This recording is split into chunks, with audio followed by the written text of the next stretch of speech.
Bismillahirrahmanirrahim. I am Rizwan Kadir. So today we will talk about essay writing. इस lecture में हम सिर्फ basics of essay writing को discuss करेंगे और आने वाले वीडियोस में आहिस्ता आहिस्ता हम दूसरे एस्पेक्ट्स को भी डिस्कस में लाएंगे। जी, कंपोनेंट्स ऑफ essay। जो बेसिक कंपोनेंट्स ऑफ essay हैं वो 3 कंपोनेंट्स हैं। सबसे पहले introduction, then body and then conclusion. But यहाँ पे चौथा कंपोनेंट भी है आउटलाइन का।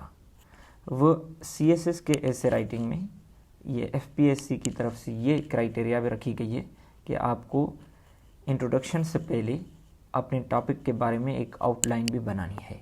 तो ये क्राइटेरियन यहाँ पे कंपलसरी है। अगर आप नहीं बनाएंगे तो आपकी मार्क्स डिडक्ट की जाएंगी। तो CSS के ऐसे में 4 कंपोनेंट्स हो जाते हैं। सबसे पहले आउटलाइन, देन इंट्रोडक्शन, उसके बाद बॉडी पैराग्राफ्स और इन द लास्ट कंक्लूजन। इसके बाद एक आमतौर पे ये क्वेश्चन पूछा जाता है कि CSS के ऐसे में कितने वर्ड्स होने चाहिए, उसकी लेंथ कितनी होनी चाहिए।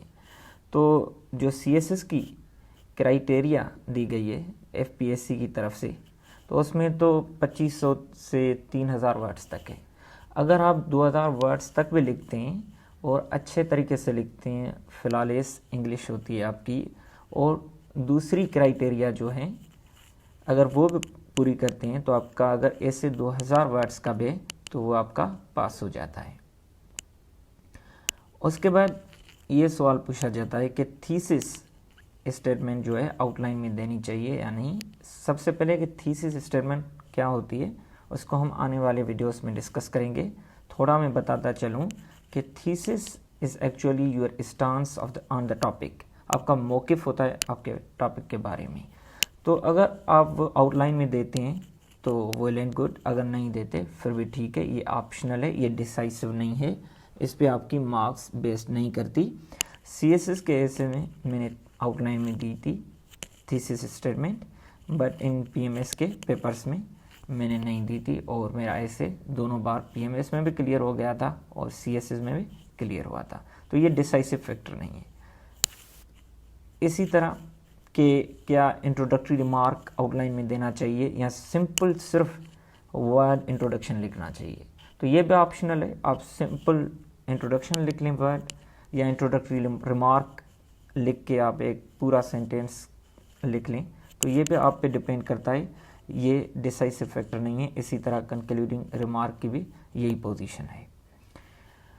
उसके बाद ऐसे के बिल्कुल 4 बेसिक क्राइटेरिया आते हैं, ठीक है। सबसे पहले उसमें रिलीवेंस आती है, ठीक है। जो आइडियल रिलीवेंस होती है वो 100% है। और रिलीवेंस है क्या चीज़, मतलब कि जो चीज़ आपसे पूछी गई हो आपने उसी का जवाब देना है, ठीक है। अगर आपने बहुत अच्छा ऐसे लिखा है, फ्लॉलेस इंग्लिश है आपकी, बट आपने रिलीवेंट कंटेंट नहीं लिखा तो आपको मार्क्स नहीं मिलेंगी।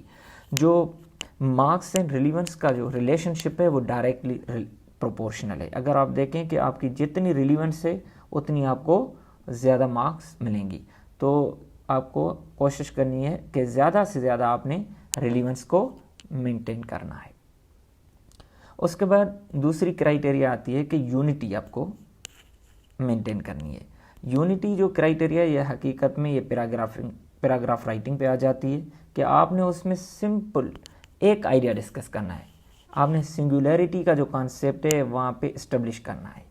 आपका जो टॉपिक सेंटेंस हो पैराग्राफ का, उसमें एक ही कंट्रोलिंग आइडिया होना चाहिए और बॉडी ऑफ द पैराग्राफ उसी एक कंट्रोलिंग आइडिया को सपोर्ट करे और डिस्कस करे, देन प्रूव करे, और कंक्लूडिंग सेंटेंस उसी एक कंट्रोलिंग आइडिया को सम अप करे। मतलब एक से ज़्यादा अगर होंगे तो वो आपने यूनिटी का जो एसेंस है पैराग्राफ राइटिंग का वो आप वायोलेट करेंगे। इसी तरीके से आपकी जो पैराग्राफ राइटिंग प्रॉपर तरीके से होती है वो आपकी मेंटेन नहीं हो पाएगी। इसके बाद तीसरी क्राइटेरिया आती है कोहिरेंस। कोहिरेंस का मतलब ये है कि आपको लॉजिकल जो कनेक्शन है वो मेंटेन करनी है। वो लॉजिकल कनेक्शन पैराग्राफ्स के बीच में भी होना चाहिए, एक पैराग्राफ से दूसरे पैराग्राफ के बीच में, और इनसाइड द पैराग्राफ आपके डिफरेंट सेंटेंसेस में भी होना चाहिए। मतलब कि आइडिया, एक आइडिया दूसरे आइडिया से निकलना चाहिए, ठीक है। बिल्कुल एक दूसरे के साथ वो क्या करें, कनेक्शन बनाएं, ठीक है। और डायग्रेशन ऑफ आइडियाज़ नहीं होना चाहिए। जैसे यहाँ पे अगर आप इसको मिलाएंगे तो एक पूरा ब्लॉक बन जाएगा और 100% कोहेरेंस आ जाएगी। चौथी जो लास्ट क्राइटेरिया है वो है ऑर्गेनाइजेशन की। यहाँ पे ऑर्गेनाइजेशन की दो मीनिंग्स हैं। सबसे पहले कि कौन सी चीज़ पहले आनी चाहिए, कौन सी चीज़ सेकंड पे, कौन सी चीज़ लास्ट पे। मतलब आपको डिसाइड करना है hierarchy from the most important to the least important. Second ये कि आपने जो एस्पेक्ट्स एंड वेरिएबल्स आउटलाइन में बनाए हैं उसकी वेटेज क्या होनी चाहिए, कि अगर मेजर कोई वेरिएबल है तो आपको उसमें ज़्यादा पैराग्राफ्स लिखने, अगर कोई माइनर वेरिएबल है या एस्पेक्ट है तो आपने उसमें कम पैराग्राफ्स लिखने हैं। फॉर एग्जांपल आपने कोई स्टांस लिया है थीसिस में तो उसमें आपने फॉर एग्जांपल 6 पैराग्राफ्स लिखें, जो माइनर स्टांस होगा उनमें 4। अगर आप वाइस वर्सा करेंगे तो ऑर्गेनाइजेशन को आप क्या करेंगे, डैमेज करेंगे। वो जो प्रॉपर ऑर्गेनाइजेशन होगी वो नहीं हो पाएगी देन। तो मतलब 4 आपने क्राइटेरिया फुलफिल करनी है, relevance, unity, coherence and organisation.